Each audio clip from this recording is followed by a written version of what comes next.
Listen to the people. Listen to humanity. Listen to the parrot. Parrot TV. Parrot TV. Parrot TV. Parrot TV. Parrot TV. Listen to the people.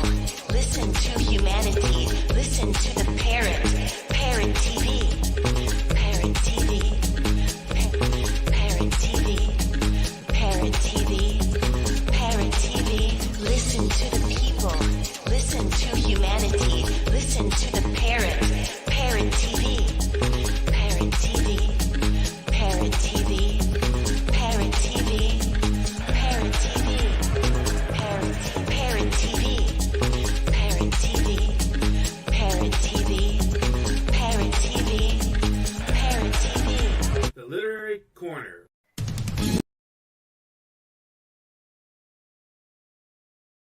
Undoubtedly, Africa is the best tourism destination on Earth. The continent is blessed with the most conducive atmosphere. To feel and enjoy these blessings, join the most productive one-week tour of the continent organized by Daylight Africa every September 2nd to September 9th to see beyond the fallacies about Africa on the mainstream media. Contact us at daylightafrica@gmail.com or call 718-822-5555. Daylight Africa. Revolutionizing tourism industries in Africa.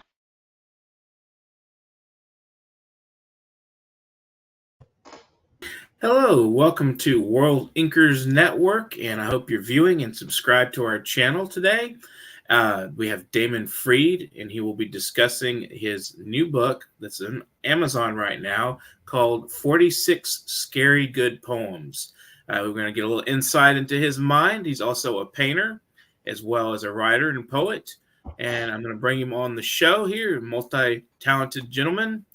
Hello, Hi, Damon.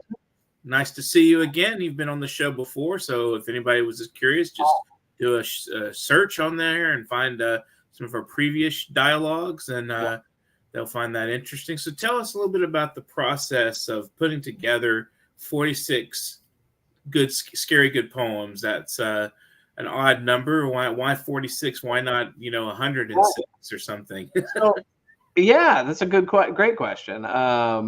It changed 3 times throughout the process of writing the book. Originally, I had 30. So that was a self-publication I put together for myself at one point.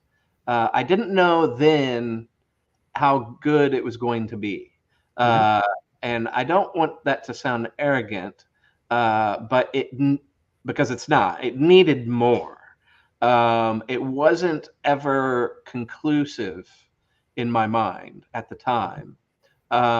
So, one thing led to the next. I remember, befriending you early on, 4, 5 years ago, Dustin, and sharing, tidbits of which you probably don't recall, but here and there. Mm-hmm. And at one point, I do remember sharing when it was at 40. I had added 10 more. 40. Well, I'll put it this way. We landed on 46 together. Mm-hmm. And one poem titled Uncle Fester, which I had thought about reading today, but I'm not gonna. Your inspiration kind of came through to me. I was jived up in the writing process, and it kind of ended up being one of the last poems for the book.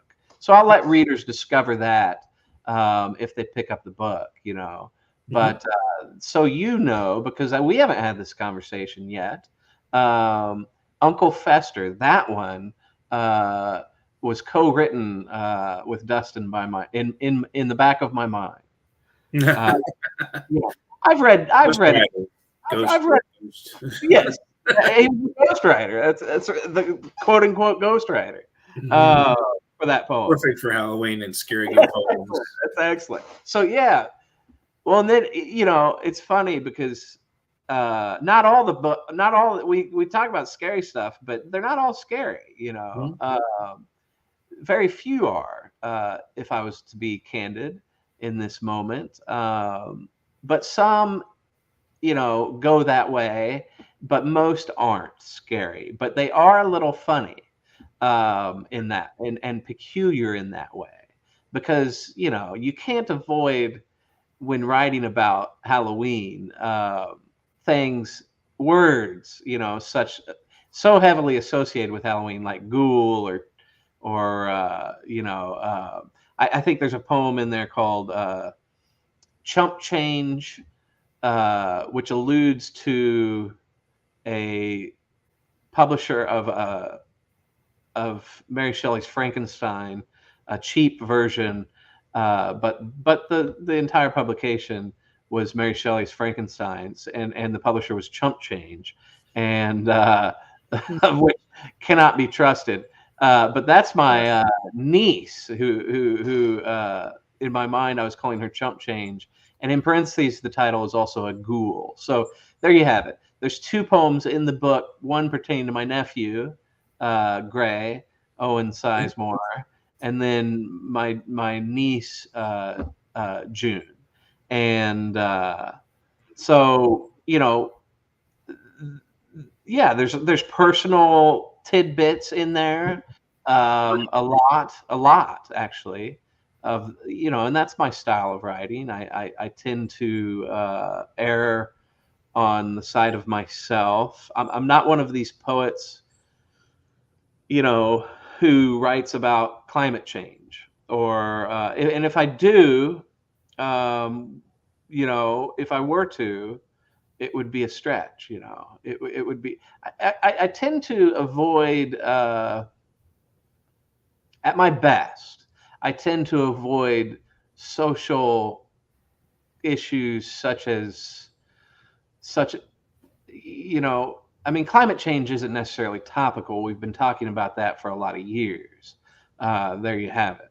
But topical, surface ideas. Climate change is very important. I don't mean to scoff at it, but this is a book about scary poems, and 46, in fact.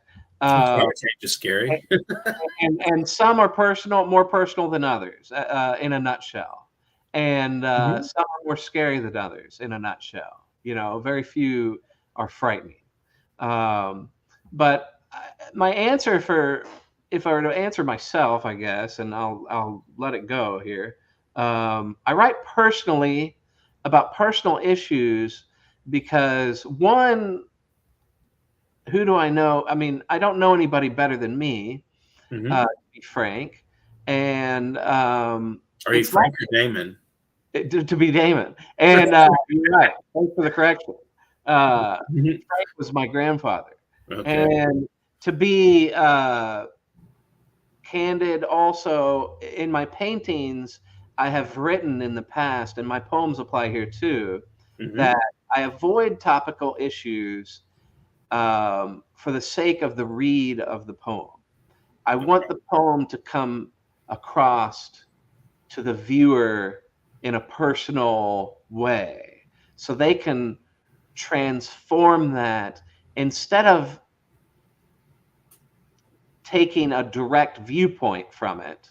They can poetically entwine themselves into the writing and come out on top. So do you leave any room for interpretation, or is it just, standard, like right on the surface value of the poem, or is there some kind of idea that you want to convey in your poetry? That's a good question, Dustin. I think number one, if it's a poem, it's open to interpretation. Bottom line. Right. Number two, most of the poems in the book started with at least the first line or a title. So yes and no. It's kind of like what you shared with me recently about flow. I was watching this thing you sent me, and the lady, there was a quote. Well,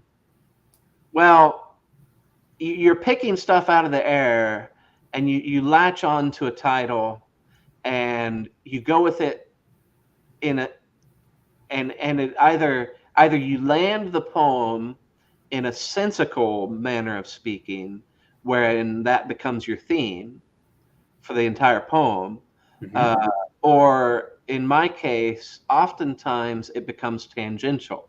Tangential. How do you say that word? I'm the poet. Figure Right? it out. I don't know. Yeah, figure it out, David. Tangents occur while writing once you establish the theme. So it may take the poems take you in all sorts of directions at times, but there's a handful in here that stick to the title. Oftentimes will come later too. I'll rein it in, and I'll have to seek. I'll have to read the poem several times to myself, and then find a theme, and the title becomes that whatever that notion that comes to mind, whatever the expression of the poem is. Oftentimes, I'll title the poem that. Is there any kind of parallel with your painting and poetry, or is there do you find those totally different realms? Yeah, there are parallels. I'd say in terms of abstraction, I'd like to touch on that. But poems, this is the hard part for me. The poems are narrative in this book, all of them. I'm not writing extremely abstractly in this. Well, I take that back. Maybe I do write abstractly, but it's hard to decipher. Here's where I'm right. It's hard to decipher in my mind realities. What makes sense to me isn't always a pure flowing thought to the reader. So it's kind of like these paintings I've been working on recently, where they're totally non-objective. No objects from the real world are depicted in the paintings themselves. So some people would say, oh, well, that's just a nice design. It's pleasant. Well, no, because, there's sublimation, there's sublimated thoughts that go into the work while I'm working on it. And maybe that thought that gets into the painting makes them feel a certain way. And it's our job as artists, I think, to pinpoint that feeling. Excuse me. At times, even though that's very elusive and perhaps what's that a beggar's what's that phrase, that turn of phrase, a liar's, maybe a liar's tale, or a liar's it's like chasing your own tail at times. I'll put it that way. It's like chasing your own tail, because you can't be for sure that it communicates. What's in your mind isn't always what the poem is going to communicate. And to predict that may be a liar's tale. So people hammer it down, it's like you can't just nail it to the board and say, there it is, that's what it's got to be. I mean, it moves in flux, I agree with you. You're going to see a different picture or a different thing, and different, their mind will highlight certain details. And so there's no, I think the best poems are when you kind of lose control of your theme. To me.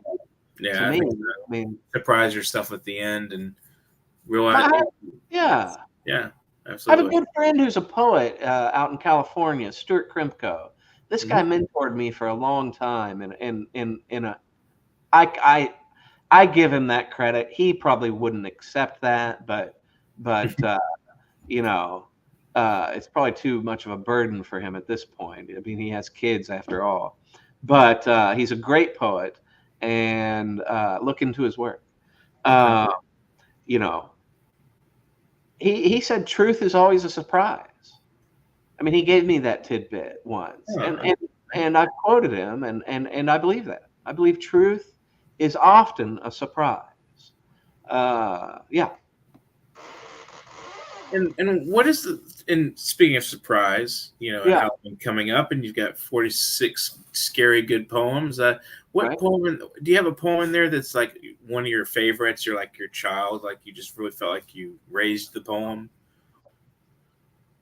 Yeah, probably the first one I'm going to read. There's a couple like that, but boy, this one. Okay, so there's 4 poems I would like to read if time permits. One is titled. The first is Brains on Brains. The second, The Gallivants. And the third, I'm unsure of because there may be only time. One comes to mind. You're asking like a child that I've raised. It's newer, so it feels that way to me. It's almost brand new. The nothingness, but that's why I'll save it for last because Brains on Brains, I'd say, is that way. Dustin, Pickering. I think you asked, and I'd say that poem I worked on continuously for years, fine tuning.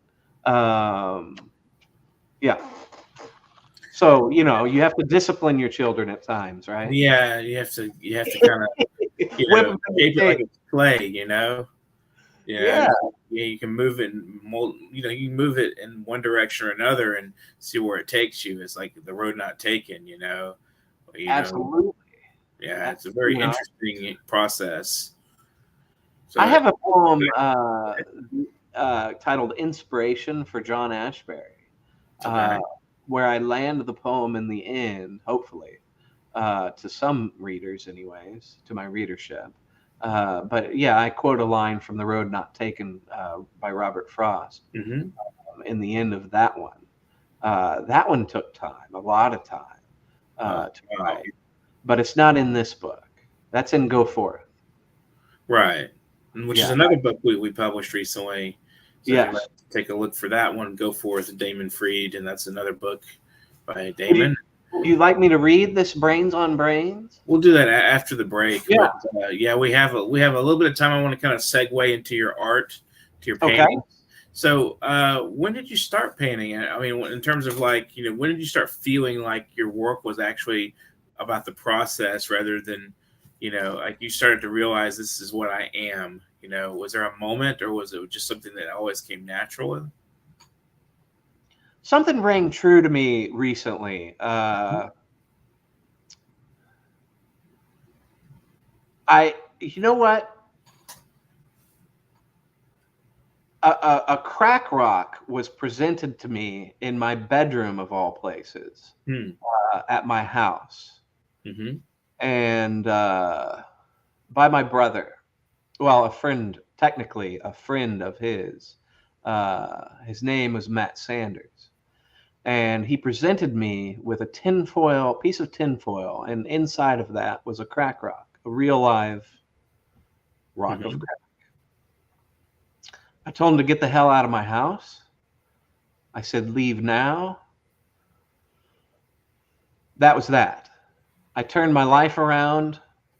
In a year's time, I applied to 2 schools, Pratt Institute and SVA that I know of at this time. Got scholarships to each. Went to the School of Visual Arts in New York City a year later. Well, actually 2 years later. It took a year of disciplining myself. I quit smoking cigarettes. I never did drugs, such as crack, but I was addicted to marijuana, that's for sure. And I had experimented with hallucinations or hallucinatory drugs. Seldom, but I did. Well, I woke up the very next morning and that was that. I mean, it was it was gone from my life. I mean, I made a harsh decision on that day. and he hit the sidewalks running, and so did I, but in a healthy manner. And I put together a year's worth of body of paintings. Wow. And I took those paintings to Kansas City, where they would give portfolio reviews. Other schools would attend the Art Institute of Kansas City Art Institute, and they would have a portfolio day. So New York schools, Texas schools, Florida schools, Chicago. I mean, all the major hubs, LA, had schools present there for you to consider. Well, I took a U-Haul truck. I didn't know any better. I mean, my paintings were large, and I parked a U-Haul right outside the building. And with my dad's knowledge and know-how, he's an artist as well. This is and his studio that I'm in now.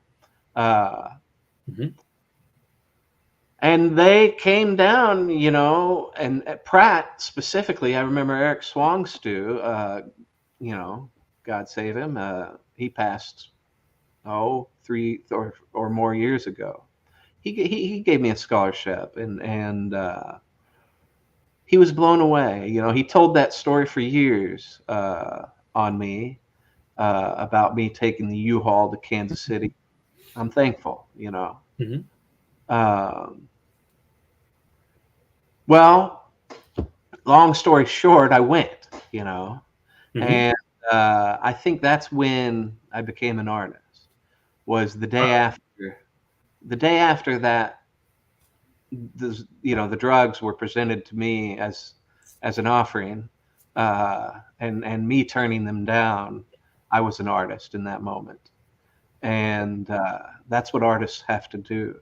We have to keep it clean, and that's our job most of the time.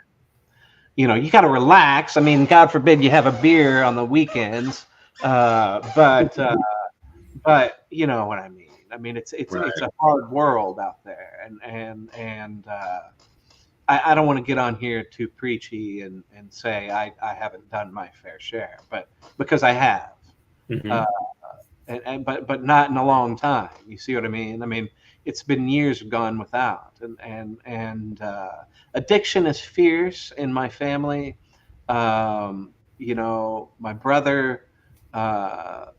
I have to thank him in this moment because he's fought it his whole life, Chad Aaron Freed, and so have I, my own way, Right. So then I was an artist, Dustin, and I didn't start writing my poetry until the year. So that would have been in 1999. Wow. Well, we're going to share some of your wonderful artwork. Got a surprise for our viewers. Let's show this little video here, and we're going to get this going here, and I'm going to present video files. I mean, it's funny because you always know you're an artist, but I don't want to admit it, Add to stage. Probably a short little clip of some of your artwork, and hopefully our viewers will enjoy it. Subscribe to our channel if you have not already. Here we go. Thank you.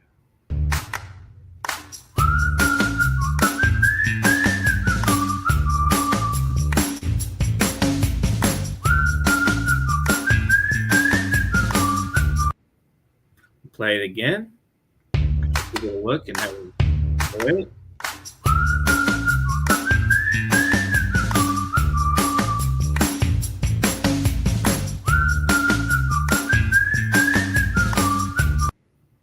All right, we'll go to a commercial break briefly. We'll be right back with some poetry from Damon Freed. Do you know that there is a publishing company that wants to make life easier for you as a writer. This publishing company is called World Inkers Printing and Publishing. We publish in all different languages, and we're looking for writers of all genres, all formats. We're looking for scholars, ghostwriters, playwrights, poets, short fiction, novelists, you name it. We're looking for anybody who is interested in writing and the craft of writing to be in touch with us. You can reach us at info.worldinkers@gmail.com. With World Inkers Printing and Publishing, you do not require a lot of money to publish with us. Contact us today at info.worldinkers@gmail.com. Become a winner with other authors at World Inkers Printing and Publishing. Give us a shot. We will surely convince you. Welcome back to World Inkers Network. We have Damon Freed with us today, and I would like to give a little hat tip off to him to do some reading of his poetry. Thank you, Dad. So here we're going to put you on the screen here, and you can read a few poems from 46 Scary Good Poems. Find that on Amazon. It's a nice masterpiece of literature. If you want to look at it, take a look for it. Here's Damon reading some. Okay. First I want to say a little thing here. This poem is for Brianne Humphreys. That's actually the title of the poem. Poem for Brianne Humphreys. This is not in the book. In the autumn winds, the girl comes around to celestial rounds of amber gold. And I am told that you have a heart so strong as to cut like a knife through butter. So in this world of hearts gone bad, there's nothing more I would like to do, except I have nothing better to do. So indeed, as I go another round, I am found in all her metals, and upon the petals of her hair goes something in return. My stare.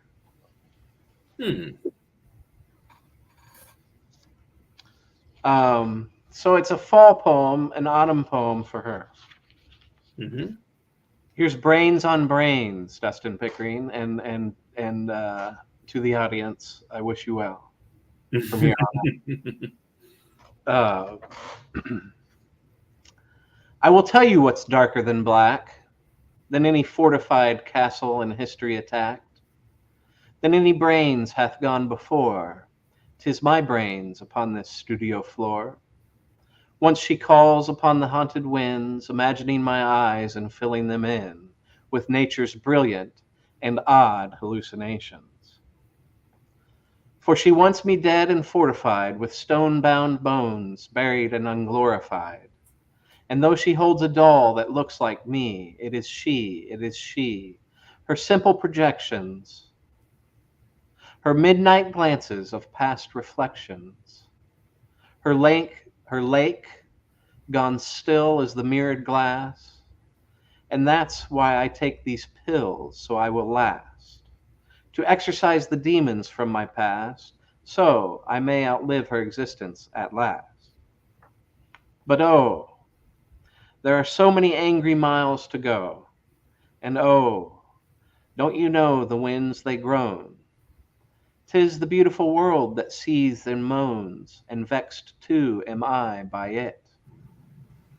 So stick your little pins in it, and limb by limb sow your sins in it. And breeze by breeze I will do my best to please them, from ending my cursed life here beneath them. For a sojourn is all it is to me, and an overnight visit is what you were to me. So bloody my eyes with your visions deep, for you tasted my thighs upon your bloody sheets. And that's enough for what you have done to me to secure these lines in history.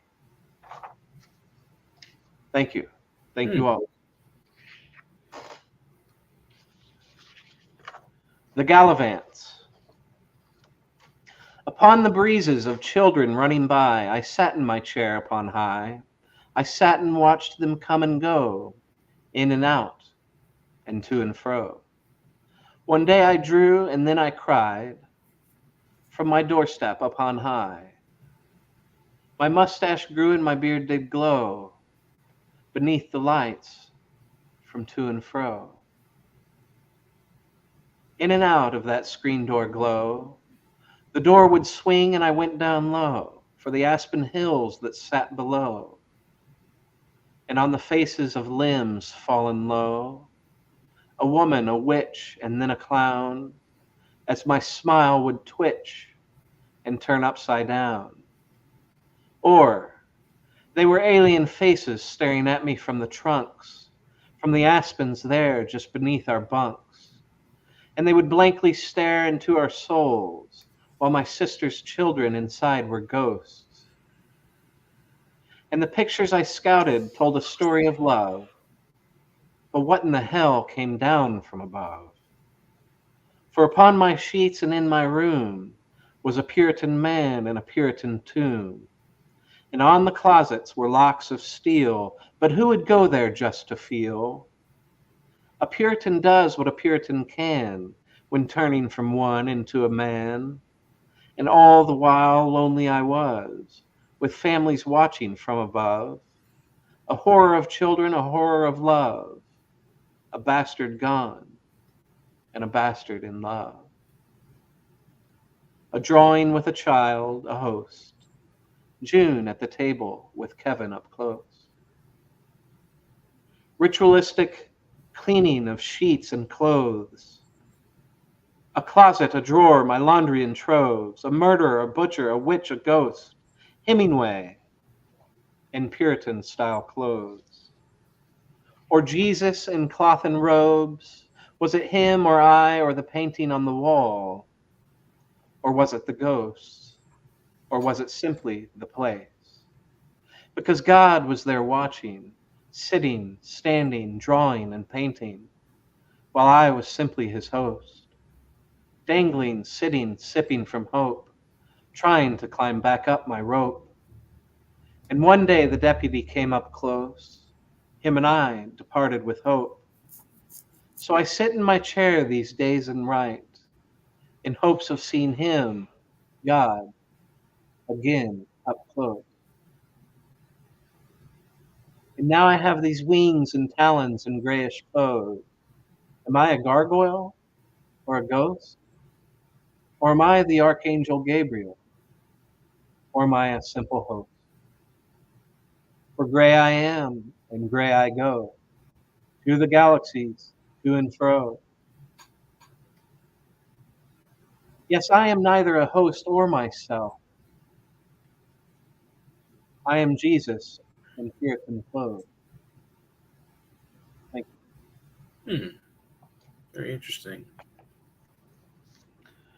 you. Well, I think I will skip the next one. Okay. I'm going to read The Silver Knife, but it's a little long, and I don't want to run too far on time. This one's a slightly shorter poem, The Nothingness, Dustin. Okay. In the city, the pigeons have cigarettes. The coyotes are men and sit on watch in dens of steel and rarely feel except to enslave the turtles who recoil upon sight of them. God is thought to be a turtle, and the ants are chartreuse with devilish faces and guard every entrance in or out. The gatekeeper is of a peculiar gray color, and we are unsure of his and her sex, or if desire is even known to him. In the Bowery, axe handles grace victims of sexual behaviors, for they fight only for what they believe in, and what is a mystery to and that is a mystery to turtles.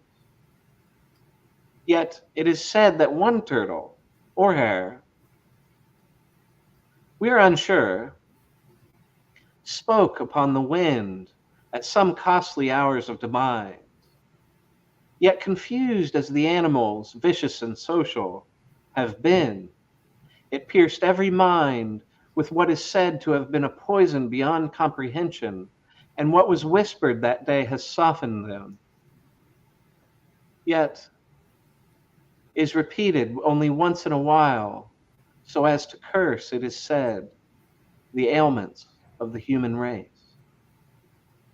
So now when the devouring of hearts has reached a climax, a whistle calls to him from upon the wind. And the man who holds the golden flute, well, goes by the name of Nothingness. And just in time, the flying geese arrive. Thank you all. Some very interesting use of imagery and allegory, especially in that last one. Okay. Thank you. Thanks for sharing that. Just want to invite our viewers. We have a few viewers, it looks like. Just invite you guys to subscribe to our YouTube there, Parrot TV. So, Damon, would you like to have any concluding words for the audience? Screw you, Dustin. I'm just joking. It works. I guess that's the final word. No, man, you've been great. Are you kidding me? You're awesome. I love you. Things are going well. You all, I hope everyone enjoyed the reading. That's all I can ask for. You know, pretty good viewership of handful of people watching, so it was good. Okay, good. Thank you, Dustin, so much. You're always great to me, even when I'm a pompous ass. And well, you know, pardon my French. The only parting words I would say is just keep working, you all. You know, it will save your life someday. Like it has mine. Ours, I should say. Like it does ours daily. I know that. Right. Absolutely. So, and, you know, we have a little bit of extra time if you want to send some shout outs or say hello to anybody while you're on the show. To my parents, my dad in particular, who said he wanted to watch the recording of the show. I love you, Dad. Thank you for all your gifts, far and wide. And to my mother, my mom, I should say, she is still living. I'll leave it at that. So that's about it, you all. Thank you, Dad. Well, thanks for being on the show. We'd love to have you again sometime. And tell MUTIU hi for me when you get a chance. Yeah, and you want to share the concept with people and see if maybe they're interested in being interviewed themselves. I will put them on the show. That'd be good. So thanks so much, and it's been really pleasant talking with you. Okay, you too, Dustin. Bye. You've been watching World Inkers Network, and if you would like to send us a little extra cash, if you have some wonderful money to send and spare, we have a PayPal account, and I'm going to pull this up in just a second if I can find it. It's on here somewhere. What happened? There it is. Support handle. This is it right here. PayPal.me/NYParrot. And that's for if you want to just donate some cash to us to help us keep moving the show on its full circle. And we're trying our best to keep it moving. If you want to be on the show, we would love to have you on there. Take a look at this. If you're a writer and wish to be featured on this show, send your bio and a few samples of your work to publication.worldinkers@gmail.com. Don't forget the dot. It's very important because it will go into outer space if you don't put the dot down, and we'll never see it. So on Tuesday, we have another show program for you. We'll be excited to know who that is when it comes up. And definitely, if you want to subscribe to our channel, please do. We'd love to have you as a subscriber, and you can get notifications that when we go live. And we have other shows. New York Parrot has more shows for you to view. And thank you so much to all our viewers today. I hope you have a wonderful day. Get to writing. Experience the rhythm of Africa come alive at Daylight Africa Week 2023 in Senegal. Join us for the groundbreaking Transatlantic Family Reunification Forum, where hearts unite and stories of resilience span continents. Journey through the rich culture of Dakar, Gorée Island, and St. Louis, where the echoes of the past shape our future. Lights, camera, action. Be captivated by the film screening and cinema forum, a celebration of African American women in cinema in collaboration with Daylight Africa. Network with visionaries and trailblazers during our social and economic networking events. Together, we'll build bridges to a brighter future. Daylight Africa Week 2023 in Senegal. An unforgettable journey awaits you from September 2nd to 10th. Reserve your spot now at www.daylightafrica.org. Terms and conditions apply. Events are subject to change.